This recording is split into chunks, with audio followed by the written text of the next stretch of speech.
Hi, my name is Patrice Washington, and I am known as America's Money Maven. So first question, I heard you talking about how your grandmother inspired you, despite education. Talk about that. Well, my grandmother migrated here from Belize, which is in Central America, and she came here without even a third grade education. I didn't realize until I was much older that my grandmother was actually illiterate. So I would see her reading her Bible, so I thought, but really I learned well into my 20s, 30s that she actually had just memorized the Bible. And now that I'm an author of 3 books, every time I'm able to even sit down and put together 200 pages in a book, I think about the fact that I come from stock. I come from a family where my grandmother didn't have an education. I was one of the first to go to college. And so sometimes when I'm weary, sometimes when I want to give up, sometimes when I'm tired, I have to stop and think about that I have a responsibility, right? I don't do this just for myself. I do this even for my grandmother's legacy. And for her to be able to take her last breath knowing that even though she couldn't read, her granddaughter, who she raised, could go on and become a best-selling author, that's what keeps me motivated. That's what keeps me inspired. And I hope that that's the legacy I can pass on to my daughter as well.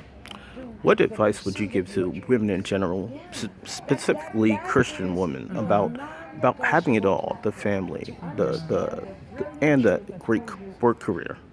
What I would tell women, especially Christian women in particular, is that we have to learn to redefine wealth, right? Because I know that we don't want to chase money. I believe that women can earn more without actually having to chase money. And I know, especially as Christian women, sometimes we hear those misquoted scriptures, money is the root of all evil. And then that makes us go, well, no, I don't want to charge for my gifts. And God gave this to me, so I don't want to charge people too much and stuff. And then we end up giving to the point of our own deprivation.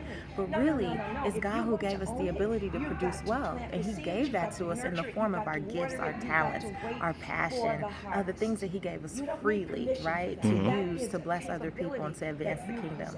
So I would say, ladies, we have a responsibility.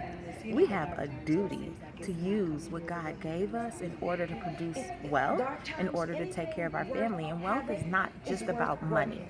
The word wealth, the original definition, had nothing to do with money. And it didn't have to do with material possessions. The world, as time has evolved, has made it about that. But you can pursue wealth, which is really well-being and happiness in every area of your life. And so even though I'm known as a financial expert, I do not base my life on money.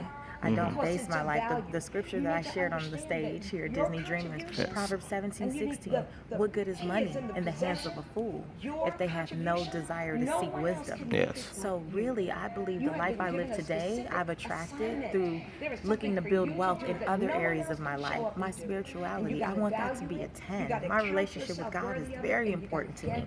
I want my health to be a 10. I want my environment and the people I allow around me, my relationships, to be a 10. I want my career and me following my purpose and my destiny, what God called me to do. I want that to be a 10. And as I work to do all of those things, the money comes. The money is attracted. All that other stuff will come. But first and foremost, all these other areas that make up who we are, I want to be wealthy in that. I want to be wealthy in how my children see me and how my family sees me and how the world sees me. As Christian women especially, we have an opportunity to show others that it's not all about money. Money will come. But when you put God first, seek ye first, Yes. everything else will be added unto it. Final question. You talked about some insecurities you had as a teenager. How did you overcome those? So as a teenager, I was told by people in my own family who I love dearly that I was ugly, that I was too dark, I was too tall, I was too thin, my lips were too big, my nose was too flat, anything you can imagine, I was told. And so that was really damaging for me. there were so many years that I walked around not being able to look people in their eyes. And one of the ways that I overcame that, my husband actually gave me an exercise to do. He was my now husband, then he was my boyfriend. He said, I really wish you could see what I see, because he realized that I never looked in mirrors. I was one of those people who would just kind of walk by real fast, because I wasn't happy with what I saw based on what people told me. And so when I was about 22 years old, I started to look in the mirror every day and affirm myself and tell myself that I was beautiful just as I am, and tell myself I love your chocolate skin, and I love your nose, and I didn't always believe it. Sometimes I couldn't even get through the 2 or 3 minutes, because I would start crying, or I'd be like, oh, this is stupid. But I stuck with it. And over time, I started to see what other people saw. And even if they didn't see it, I started to embrace it. So sometimes you have to affirm yourself, and it may not.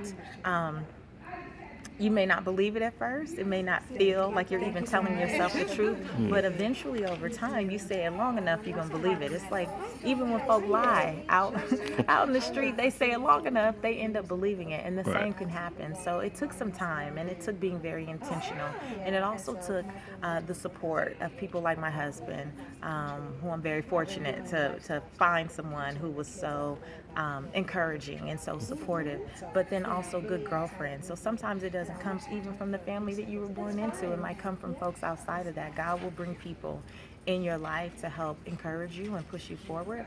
But even if that doesn't happen, the responsibility is on us to look in that mirror and to affirm whatever it is we need to believe about ourselves. And we were formed in His image. So when we don't accept who we are and what we look like, it's almost like we're insulting God by telling Him He made a mistake. Yes. And we know that He makes no mistakes. Absolutely. Thank you for the time. Thank you.